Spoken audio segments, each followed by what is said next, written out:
दोस्तों, जो लोग सीटेट का तैयारी कर रहे हैं या फिर जिन लोग का सीटेट का एग्जाम होने वाला है, तो उनके लिए आज का वीडियो बहुत ही ज़्यादा इंपॉर्टेंट होने वाला है, क्योंकि आज हम कंप्लीट करने वाले हैं संपूर्ण बाल विकास, संपूर्ण सीडीपी।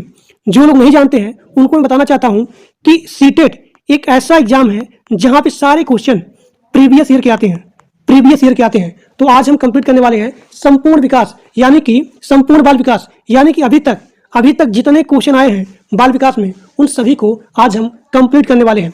और मैं आपको गारंटी देता हूं, जो लोग मेरा पूरा बाल विकास का क्लास देखेंगे तो एक सिंगल क्वेश्चन क्लास से बाहर नहीं आएगा। मैं आप लोग के लिए मात्र 99 रुपया में पूरा का पूरा बाल विकास दूंगा, पूरा का पूरा सीडीपी का नोट्स, पूरा का पूरा बाल विकास का नोट्स और पूरा का पूरा संपूर्ण हिंदी का नोट्स, पूरा का पूरा टैग वर्ड। जो लोग पूरा टैग वर्ड पढ़ लेंगे, मैं आपको गारंटी देता हूं एक सिंगल क्वेश्चन यानी कि टैग वर्ड की सहायता से आप किसी भी क्वेश्चन को आसानी से सॉल्व कर सकते हो। तो 99 रुपया में बाल विकास, संपूर्ण हिंदी, संपूर्ण टैग वर्ड और यहाँ पे ईवीएस का नोट्स और यहाँ पे जो भी मॉडल पेपर हो गया, एमसीक्यू हो गया, उन सभी को मात्र 99 रुपया में देने वाले हैं। जो लोग केवल यहाँ पे इतना क्वेश्चन, इतना पीडीएफ, इतना नोट्स पढ़ लेंगे, मैं आपको गारंटी देता हूँ कि सभी लोग सीटेट में बड़े ही आसानी से पास हो जाएंगे। और जो लोग नोट्स लेना चाहते हैं तो आपकी स्क्रीन पे एक नंबर दिख रहा है, इसी नंबर पे मात्र 99 रुपया पेमेंट करना है और उस पेमेंट का स्क्रीनशॉट इसी नंबर के व्हाट्सएप भेज देना है और आपको वहीं पे सारा का सारा नोट्स मिल जाएगा। तो चलिए क्लास को स्टार्ट करते हैं बिना किसी देर किए। ये सारे क्वेश्चन बहुत ही इंपॉर्टेंट है and these are question are multiple time repeated in your previous paper, so everyone watch full video without any skip. यहाँ पे पहला क्वेश्चन है, किशोरावस्था को तूफानों की अवस्था कहा जाता है। किसने कहा था? तो स्टैनली हॉल ने कहा था किशोरावस्था को तूफानों का अवस्था। अब यहाँ पे आपका अगला क्वेश्चन है, नैतिक विकास का सिद्धांत किसने दिया था? इसका आंसर है कोहलबर्ग ने। अब देखिए, अगर हम लोग ट्रिक के साथ याद करें तो जब आपका मन, जब आप मोरल हो, नैतिक हो, तो आप कितने भी बड़े बड़े प्रॉब्लम को आसानी से हल कर सकते हो, यानी कि कोहलबर्ग। ठीक। अब यहाँ पे आपका अगला क्वेश्चन है, बाल विकास का उद्देश्य क्या है? तो बाल विकास का उद्देश्य होता है सर्वांगीण डेवलपमेंट करना, सर्वांगीण विकास करना। अब यहाँ देखिए चौथा क्वेश्चन, मूल प्रवृत्ति का सिद्धांत किसने दिया था? तो मूल प्रवृत्ति का सिद्धांत दिया था मैकडूगल ने। मूल प्रवृत्ति का सिद्धांत किसने दिया था? मैकडूगल ने। मैं एक क्वेश्चन को कम से कम 2 बार 3 बार बोलूंगा ताकि आपको इसी क्लास में सारे क्वेश्चन का आंसर आसानी से याद हो जाए। मन की उत्तेजित दशा, क्रोध, खुशी आदि को क्या कहते हैं? तो इसको कहते हैं संवेग। मन की उत्तेजित दशा, क्रोध, खुशी, इनको बोला जाता है संवेग। अब यहाँ पे आपका अगला क्वेश्चन है, आवश्यकता का पद सोपान सिद्धांत किसने दिया था? तो आवश्यकता का पद सोपान सिद्धांत दिया था अब्राहिम मैस्लो। बुद्धि का सामान्य व विशिष्ट सिद्धांत किसने दिया था? तो स्पीयरमैन ने। बुद्धि का सामान्य व विशिष्ट सिद्धांत दिया था स्पीयरमैन ने। अब यहाँ पे आपका अगला क्वेश्चन है, सीखने के सिद्धांत को किसने दिया था? यानी कि सीखने का सिद्धांत किसने दिया था? तो थॉर्नडाइक ने दिया था सीखने का सिद्धांत दिया था थॉर्नडाइक।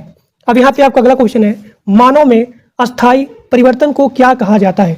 मानव में अस्थायी परिवर्तन को कहा जाता है अधिगम। अब यहाँ पे आपका अगला क्वेश्चन है, खेल पद्धति के जनक किसे माना जाता है? तो खेल पद्धति के जनक को माना जाता है हेनरी कुक। ह्यूरिस्टिक पद्धति है, इसके जनक कौन है? तो इसके जनक आते हैं आर्मस्ट्रांग। प्रोजेक्ट पद्धति के जनक कौन है? तो प्रोजेक्ट पद्धति के जनक हैं विलियम हर्ड किलपैट्रिक। वह कौन सी विधि होती है जिसमें सबसे पहले उदाहरण बताया जाता है, उसके बाद नियम बताया जाता है? उसे बोलते हैं आगमन विधि में सबसे पहले आप बताएंगे उदाहरण, उसके बाद आप नियम को बताते हैं। अब यहाँ पे आपका अगला क्वेश्चन है, वह कौन सी विधि है जिसमें पहले नियम बताया जाता है उसके बाद उदाहरण? तो उसे बोलते हैं निगमन विधि।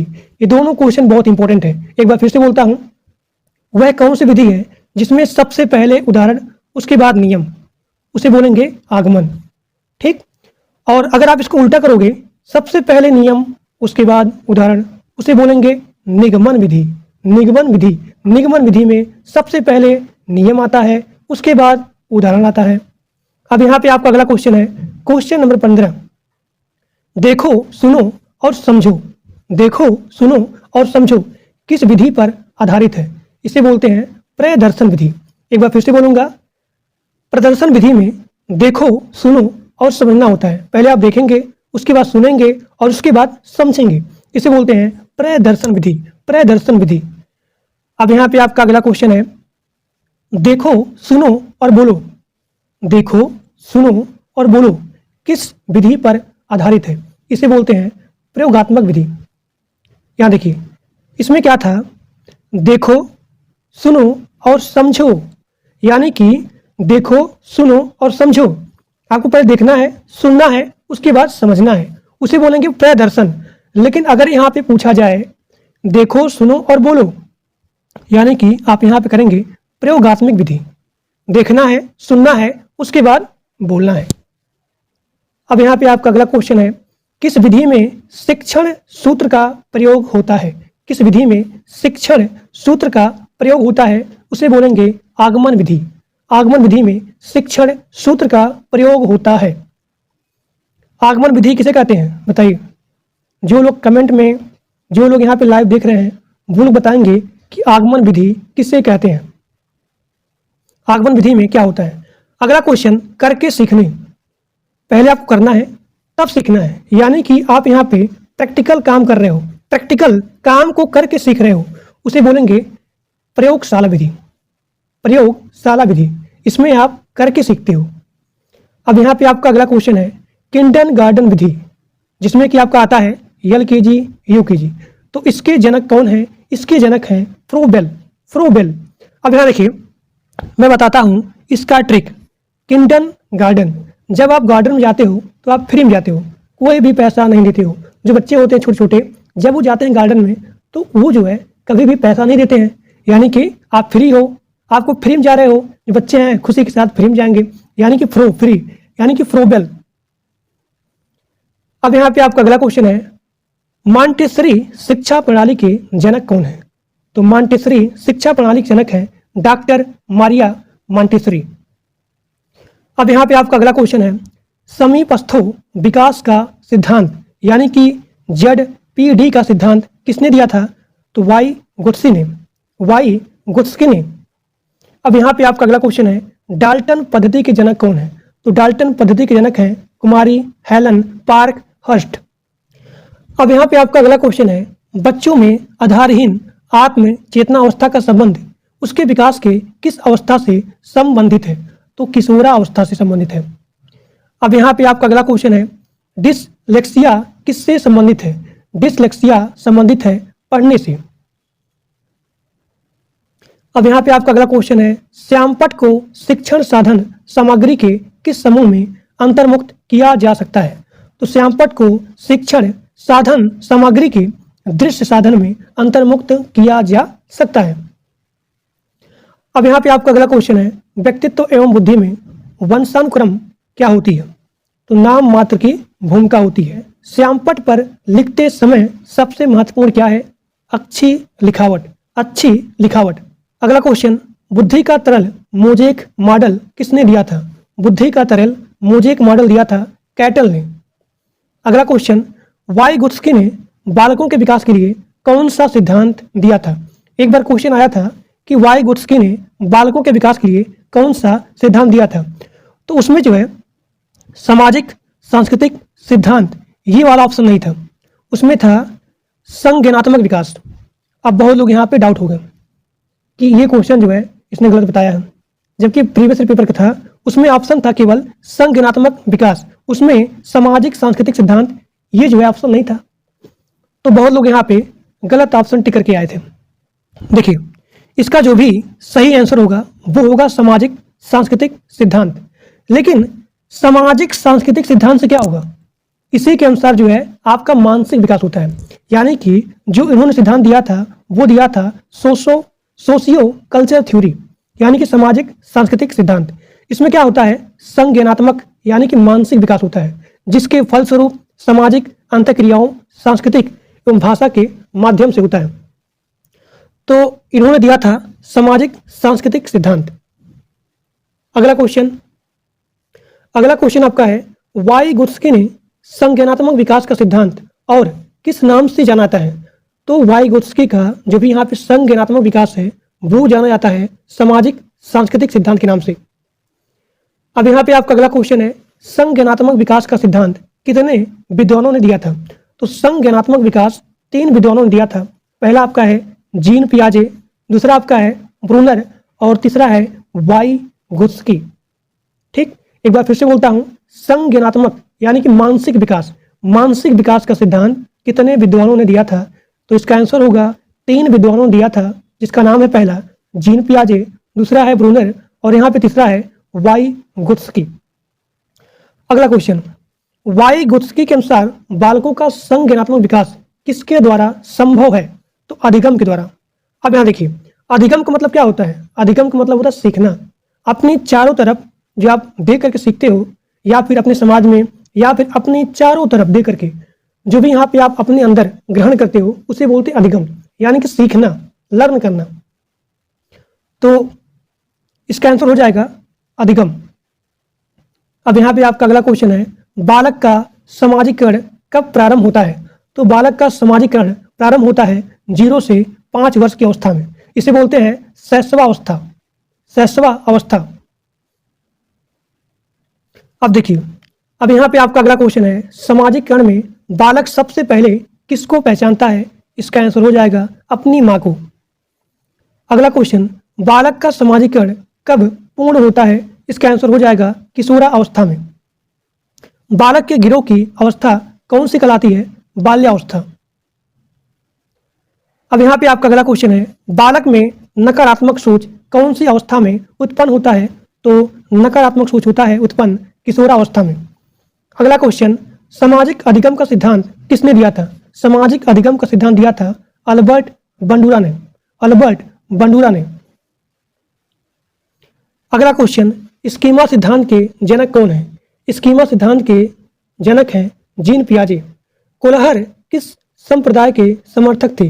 तो कोलहर जो है संज्ञानवादी संप्रदाय के समर्थक थे। मनुष्य एक सामाजिक प्राणी है, यह किसने कहा था? तो अरस्तु ने कहा था। अरस्तु ने कहा था कि मनुष्य एक सामाजिक प्राणी है। अब यहाँ पे आपका अगला क्वेश्चन है जो कि बहुत ही ज़्यादा इंपॉर्टेंट है। जीन पियाजे ने संज्ञानात्मक विकास को ध्यान में रखते हुए बालक की कितनी अवस्थाएं बताई हैं? तो 4 अवस्थाएं बताई हैं। कभी कभी एग्जाम में आता है इसका क्रम। तो सबसे पहले होगा संवेदिक पेशी अवस्था, उसके बाद पूर्व संक्रियात्मक अवस्था, उसके बाद मूर्त संक्रियात्मक अवस्था और उसके बाद होता है अमूर्त। तो सबसे पहले आपको यहाँ पर लिखना है क्रम से, सबसे पहले संवेदिक पेशी अवस्था, उसके बाद पूर्व संक्रियात्मक, उसके बाद मूर्त, उसके बाद अमूर्त। अब देखिए, कभी कभी इसका एज भी पूछ लेता है। तो संवेदिक पेशी अवस्था में आता है जन्म से 2 वर्ष, पूर्व संक्रियात्मक अवस्था 2 से 7 वर्ष, उसके बाद मूर्त संक्रियात्मक अवस्था। अब अगर आपको यहाँ पे याद करना है मूर्त यानी कि हम जिएंगे साथ साथ और हम मरेंगे साथ साथ, तो यानी कि आप यहाँ पे मूर्त को मरने से लीजिए कि हम साथ साथ मरेंगे, यानी कि आपको यहाँ पे सबसे पहले जो एज यहाँ पे स्टार्ट होगा, जो भी यहाँ पे वर्ष स्टार्ट होगा वो होगा 7 से। हम साथ साथ जिएंगे, साथ साथ मरेंगे। कौन? हम मतलब 1 और यहाँ पे 2, यानी कि हम दोनों साथ साथ जिएंगे और साथ साथ मरेंगे। यानी कि आपका यहाँ ट्रिक बैठ जाएगा। मूर्त संक्रियात्मक अवस्था में सबसे पहले स्टार्ट होगा 7 से 12 वर्ष।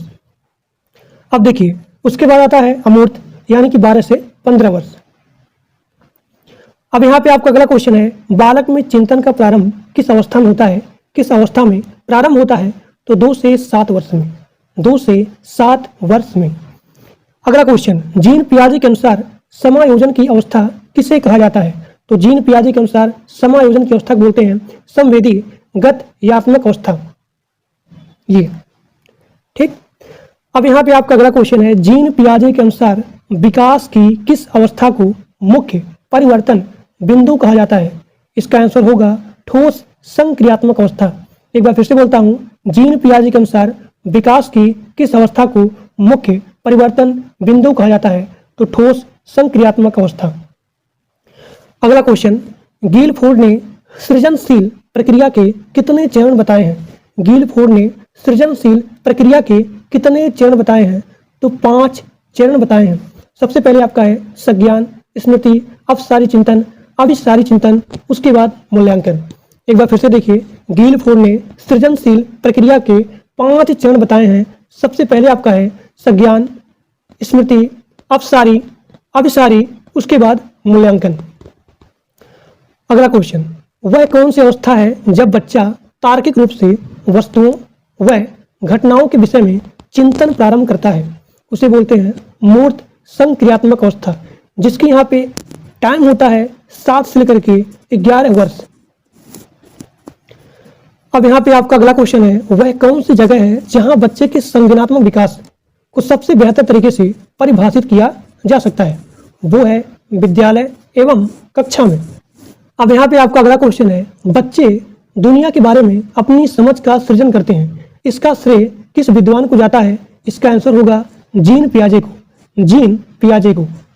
स्ट्रिंग ने कहा था शिशु अपने एवं अपने संसार के बारे में अधिकांश बातें खेल के माध्यम से सीखता है। स्ट्रिंग जी ने कहा था विकास कभी न समाप्त होने वाली प्रक्रिया है। यह विचार किस सिद्धांत से संबंधित है? इसका आंसर होगा निरंतरता के सिद्धांत से संबंधित है। अब देखिए, निरंतरता का मतलब होता है कॉन्टिन्यूअस, यानी कि जो कभी भी समाप्त ना हो, उसे बोलते हैं निरंतरता। अब यहाँ पे आपका अगला क्वेश्चन है, बच्चे के बौद्धिक विकास की 4 विशिष्ट अवस्थाओं की पहचान किस विद्वान द्वारा की गई है? इसका आंसर है जीन पियाजे। अगला क्वेश्चन, बच्चों के बौद्धिक विकास की 4 विशिष्ट अवस्थाओं की पहचान किस विद्वान द्वारा की गई है? जीन पियाजे के द्वारा। पर्यटन विधि के जनक कौन है? पेस्टोलॉजी। खोज विधि के जनक कौन है? Arm strong. इसे बोलते हैं, खोज विधि का अलग अलग नाम भी है, ह्यूरिस्टिक विधि या फिर अन्वेषण विधि। तो अगर पूछा जाए आपके एग्जाम में ह्यूरिस्टिक विधि या फिर अन्वेषण विधि के जनक कौन है, तो वो है आर्म स्ट्रॉन्ग। अन्वेषण विधि के जनक कौन है? देखिए, आर्म स्ट्रॉन्ग। पढ़ाने की सबसे अच्छी कौन सी विधि होती है? तो पढ़ाने की सबसे अच्छी प्रोजेक्ट विधि होती है। परियोजना विधि के जनक कौन है? किलपैट्रिक। परियोजना विधि के जनक हैं किलपैट्रिक। सूक्ष्म शिक्षण के जनक कौन होते हैं? अब देखिए, ये है हिंदी शब्द।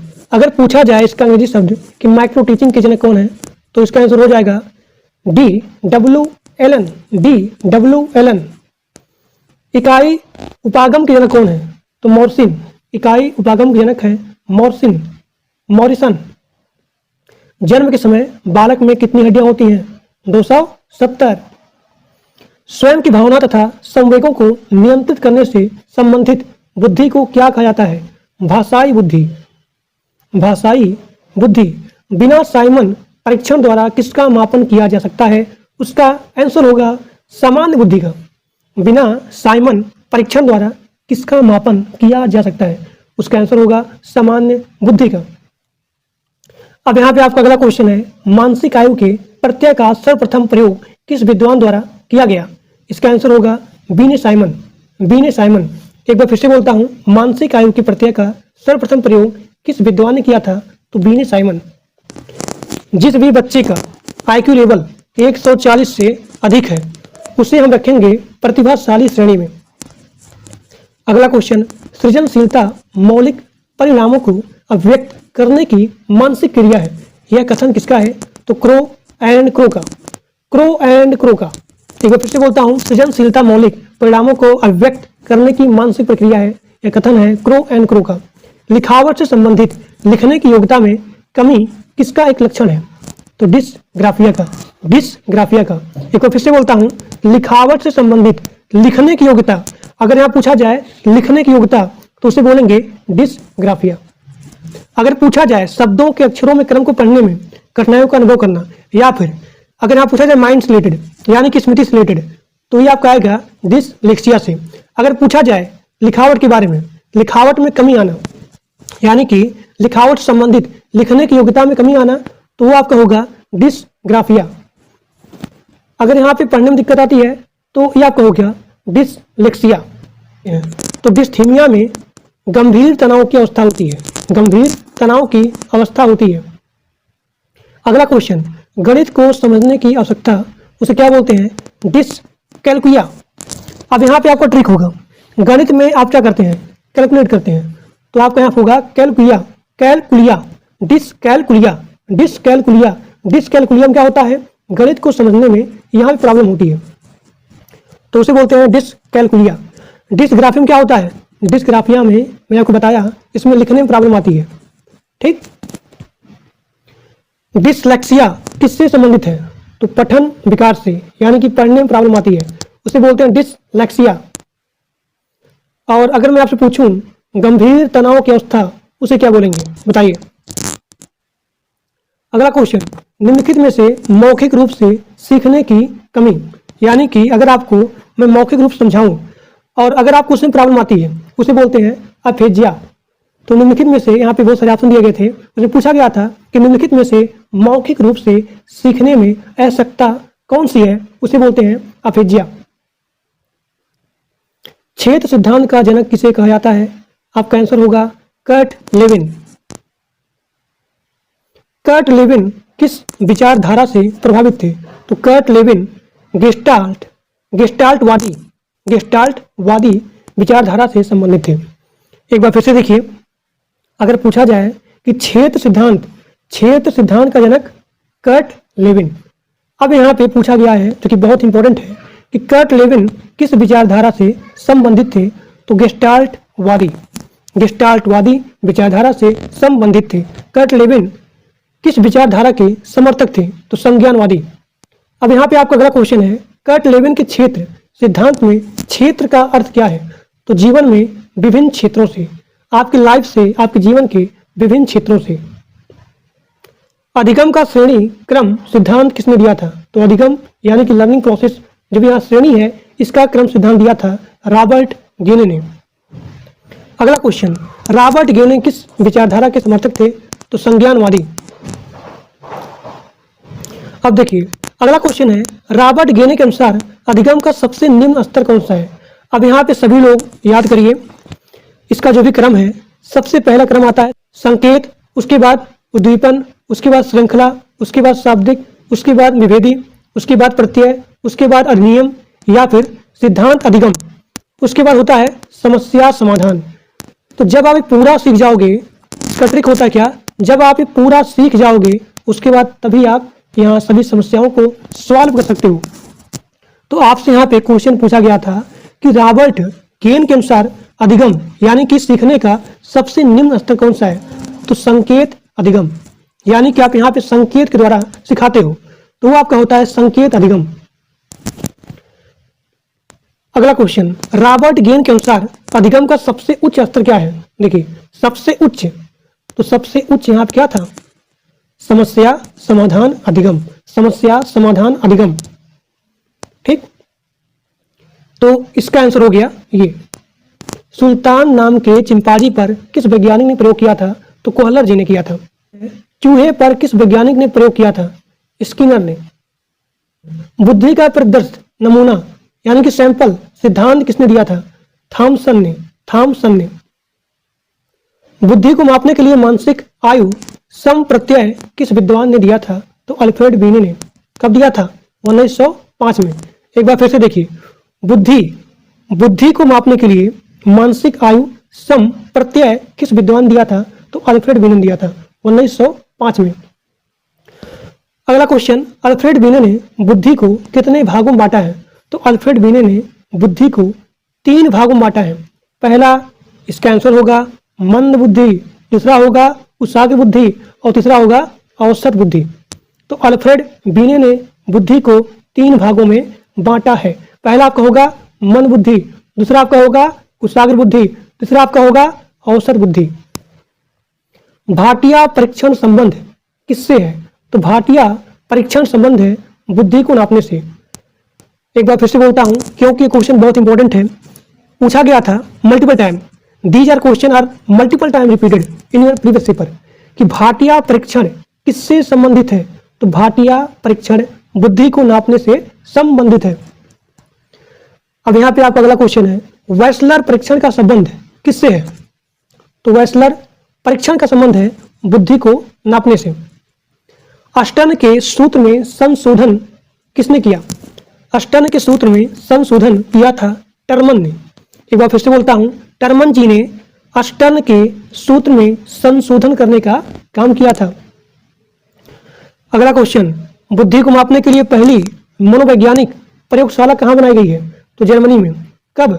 1879 में। अगला क्वेश्चन, बुद्धि का विचलन बुद्धि सिद्धांत किसने दिया था? तो वेस्लर महोदय जी ने दिया था 1960 में।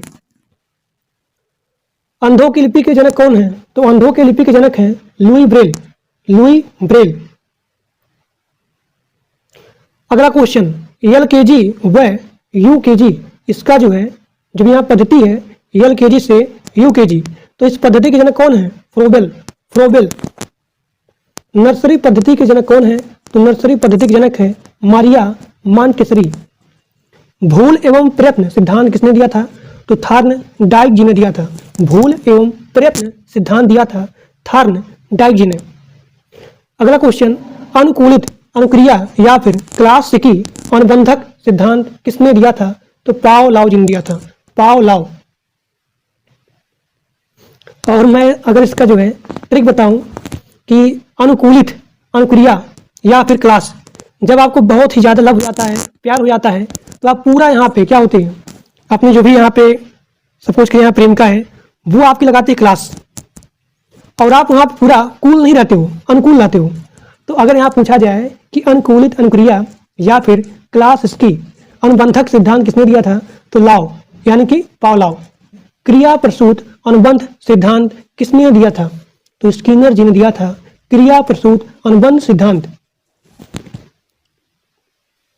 अब यहाँ पे आपका अगला क्वेश्चन है, जीन पियाजे किस विचारधारा के समर्थक थे? तो जीन पियाजे संज्ञानात्मक विचारधारा के समर्थक थे, क्योंकि अगर आपका यहाँ पे संज्ञानात्मक विकास होगा तभी आपका सामाजिक एवं सांस्कृतिक विकास होगा। तो इसीलिए जीन पियाजे हमेशा संज्ञानात्मक विचारधारा के समर्थक थे। जीन पियाजे किस देश के निवासी थे? तो स्विट्जरलैंड। अब यहाँ पे आपका अगला क्वेश्चन है, वह कौन वैज्ञानिक हैं जो पहले जीव विज्ञान के प्रोफेसर थे, बाद में मनोविज्ञान के प्रोफेसर बने हैं? उनका नाम है जीन पियाजे। तो जीन पियाजे सबसे पहले जीव विज्ञान के प्रोफेसर थे, उसके बाद मनोविज्ञान के प्रोफेसर बन गए। अब यहाँ पे आपका अगला क्वेश्चन है, बालक के व्यक्तित्व के सर्वांगीण विकास के लिए शिक्षक को बालक के कौन सी जानकारी होनी चाहिए? यानी कि अगर शिक्षक को बालक का सर्वांगीण विकास करना है तो बालक का कौन सा जानकारी शिक्षक के पास होना चाहिए? इसका आंसर हो जाएगा व्यवहार। अगर शिक्षक को बालक के व्यवहार के बारे में जानकारी है तभी उसका सर्वांगीण विकास कर सकता है। सर्वांगीण विकास कहने का मतलब क्या हुआ कि बच्चे का मानसिक विकास करना, बच्चे का सामाजिक विकास करना, बच्चे का सांस्कृतिक विकास करना, इसे बोलते हैं सर्वांगीण विकास करना। यानी कि मानसिक विकास, यानी कि सामाजिक विकास, यानी कि यहाँ पे आपको हो गया सांस्कृतिक विकास। तो बालक का सर्वांगीण विकास कब होगा? जब शिक्षक को बच्चे के व्यवहार के बारे में जानकारी होगी। अगला क्वेश्चन, बच्चे फिल्मों में दिखाए गए हिंसात्मक व्यवहार को सीख सकते हैं, यह निष्कर्ष किस मनोवैज्ञानिक द्वारा किए गए कार्य पर आधारित है? इसका आंसर हो जाएगा एल्बर्ट बंडुरा। एल्बर्ट बंडुरा जो है मनोवैज्ञानिक, उन्होंने बताया कि बच्चे फिल्म में दिखाए गए हिंसात्मक व्यवहार को सीख सकते हैं।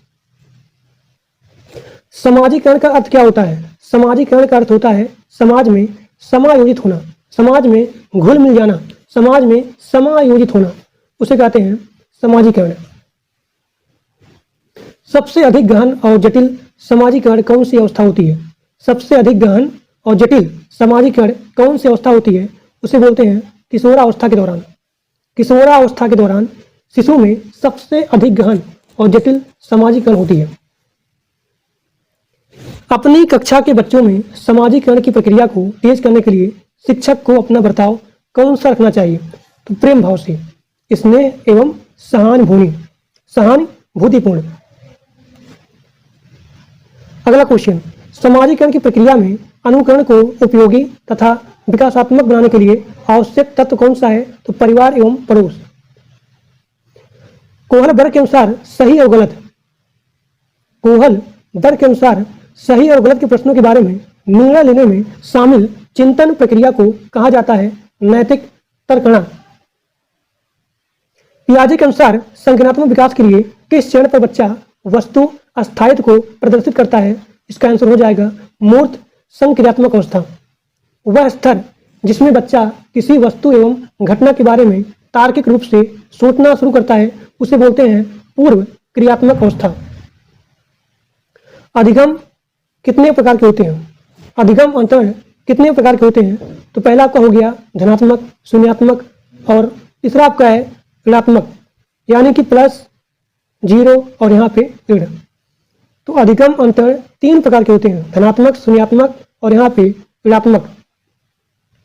धनात्मक अंतरण कितने प्रकार के होते हैं? 3 प्रकार के। पहला क्षैतिज, उसके बाद ऊर्ध्वज यानी कि लंबवत और उसके बाद द्विपार्श्विक। गणित संबंधी, देखिए गणित में आप क्या करते हो? कैलकुलेट करते हो, यानी कि डिसकैलकुलिया। पठन में यानी कि पढ़ने में अगर यहाँ पे असमर्थता है उसे बोलते हैं डिसलेक्सिया।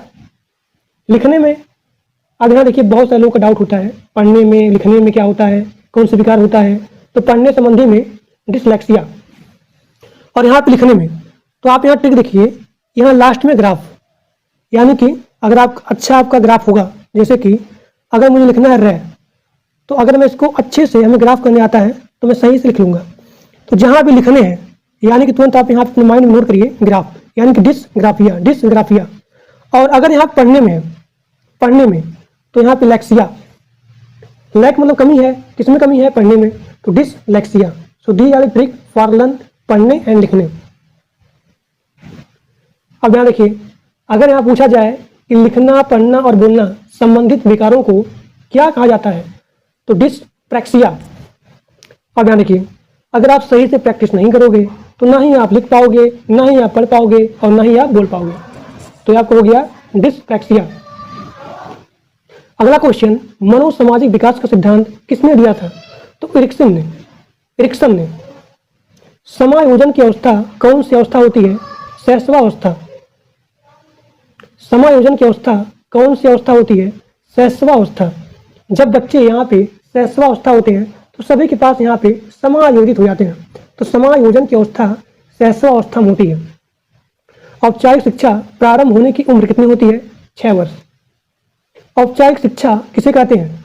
तो औपचारिक शिक्षा कहते हैं जो शिक्षा संस्थानों में, विद्यालय में, स्कूल में दी जाती है उसे बोलते हैं औपचारिक शिक्षा। और यहाँ देखिए, अनौपचारिक क्या होता है? जब आप शिक्षा किसी एक व्यक्ति के पास पर्टिकुलर जाकर देते हो, यानी कि आंगनबाड़ी में दी जाने वाली शिक्षा, घर में दी जाने वाली शिक्षा, तो वो होती है अनौपचारिक। और औपचारिक में क्या होता है? जो शिक्षा संस्थानों में, विद्यालय में, स्कूल में, संस्था में दी जाती है वो होती है औपचारिक। अगला क्वेश्चन, समाजीकरण की क्रिया कब चलती है? तो समाजीकरण की क्रिया जीवन भर चलती है। बालक कितने माह में अपनी माता को पहचानने लगता है? तो 3 माह में। शर्म की अवस्था कौन सी अवस्था कहते हैं? तो शर्म की अवस्था बाल्यावस्था कहते हैं। आपस झगड़े की भावना कौन सी अवस्था होती है? बाल्यावस्था। किस अवस्था में बच्चे अपने समकक्षी वर्ग के सक्रिय सदस्य बनते हैं? किशोरावस्था में। जो उसके जितने समीप होंगे, करीब होंगे, तो उसी के सक्रिय सदस्य बनते हैं। खिलौनों की आयु किस अवस्था को कहा जाता है? तो पूर्व बाल्यावस्था, यानी कि बाल्यावस्था के पहले। जिन इच्छाओं की पूर्ति नहीं होती है उनका भंडार गृह कौन सा है? इदम में। ईदम। अब यहाँ पे आपका अगला क्वेश्चन है, प्रयोजनवाद किसे जन्म दिया? तो प्रयोजनवाद प्रोजेक्ट विधि को जन्म दिया। अगला क्वेश्चन, ईर्ष्या भावना कौन सी अवस्था होती है? ईर्ष्या भावना बाल्यावस्था में होती है। अगला क्वेश्चन, बालक मानव ध्वनि एवं अन्य ध्वनि में अंतर करना कब सीखता है? तो 1 माह में। अगला क्वेश्चन, अंतरामुखी व बहिर्मुखी में से सामाजिक विकास किसका अधिक होता है? तो बहिर्मुखी का। अंतरामुखी में और बहिर्मुखी में, इन दोनों में सामाजिक विकास किसका अधिक होता है? तो बहिर्मुखी का। बहिर्मुखी। एरिक्सन ने अपने मनोसामाजिक सिद्धांत में जीवन काल को कितने अवस्था में बांटा है? तो 8 अवस्था में। एक बार फिर से बोलता हूं, एरिक्सन ने अपने मनोसामाजिक सिद्धांत में जीवन को 8 अवस्था में बांटा है। विश्व में पहली बार मनोविज्ञान की प्रयोगशाला किसने और कब और कहां पर स्थापित किया? तो विलियम ने किया था। किसने किया था? विलियम ने। कब किया था? 1879 में। कहां पे किया था? जर्मनी में। एक बार फिर से बोलता हूं, विश्व में पहली बार मनोविज्ञान की प्रयोगशाला किसने किया था? कब किया था और कहां पे किया था? तो विश्व में सबसे पहली बार विलियम बुट ने मनोविज्ञान की प्रयोगशाला किया था जर्मनी में 1879 में। शिक्षा में प्रयोजनवाद की विचारधारा के प्रवर्तक कौन है? तो विलियम जेम्स। बच्चों के लिए सबसे उत्तम शिक्षक वह है जो स्वयं बालक जैसा हो। यह कथन किसका है? तो यह कथन है मेनकेन ने कहा कि बच्चों के लिए सबसे अच्छा टीचर, सबसे अच्छा शिक्षक वही है जो खुद को एक बालक जैसा मान ले, एक बालक जैसा बन जाए। उसे बोलते हैं अच्छा टीचर, उसे बोलते हैं उत्तम टीचर। तो ये कहा था मेनकन जी ने। सामाजिक समायोजन का कठिन काल किसे कहा जाता है? तो सामाजिक समायोजन का कठिन काल कहा जाता है पूर्व किशोरावस्था को। अगला क्वेश्चन है, छात्रों का विश्वास प्राप्त करने हेतु शिक्षक को उनके साथ कैसा व्यवहार करना चाहिए? तो मित्र जैसा व्यवहार करना चाहिए। प्रतिस्थापन का सिद्धांत किस वैज्ञानिक ने दिया था? तो गुथरी ने दिया था। गुथरी ने प्रतिस्थापन का सिद्धांत दिया था। हिंदुस्तानी बीने क्रिया परीक्षण के प्रतिपादक हैं, उनका नाम है C.H. राइस। आवश्यकता का पद सोपान सिद्धांत किसने दिया था? तो अब्राहम मास्लो ने दिया था। अधिगम का अर्थ क्या होता है? तो अधिगम का अर्थ होता है सीखना, लर्निंग करना।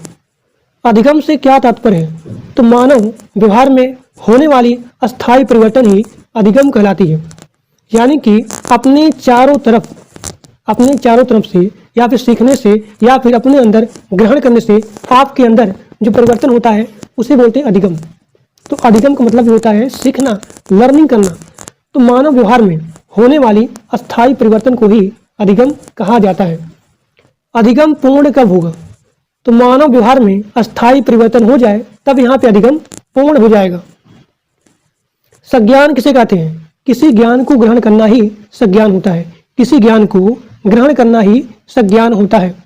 व्यवहारवादी मनोविज्ञान के जनक कौन है? तो व्यवहारवादी मनोविज्ञान के जनक हैं वाटसन। आधुनिक मनोविज्ञान के जनक कौन है? तो विलियम जेम्स। आधुनिक मनोविज्ञान के जनक कौन है? William James. अगला क्वेश्चन, मनोविज्ञान में एक होता है मनोविश्लेषण करना, यानी कि पूरे मन को एनालिसिस करना। तो मनोविश्लेषण मनोविज्ञान के जनक कौन है? इसका आंसर होगा सिगमंड फ्रायड। बुद्धि के परिणामों के आधार पर सामान्य संभावना वक्र किसने प्रस्तुत किया था? टर्मन ने। बुद्धि के परिणामों के आधार पर सामान्य संभावना वक्र टर्मन ने प्रस्तुत किया था। अगला क्वेश्चन, प्रगतिशील शिक्षा के जनक कौन है? तो जॉन डेवी। अब यहाँ पे आपका अगला क्वेश्चन है, प्रोजेक्ट विधि के जनक कौन है? इसका आंसर हो जाएगा किलपैट्रिक और John Dewey. So these are the most important and multiple time repeated in your previous paper. तो ये आपका पूरा कंप्लीट हो गया बाल विकास का important and multiple time repeated question that's are very most important. So please everyone maximum share with your friends.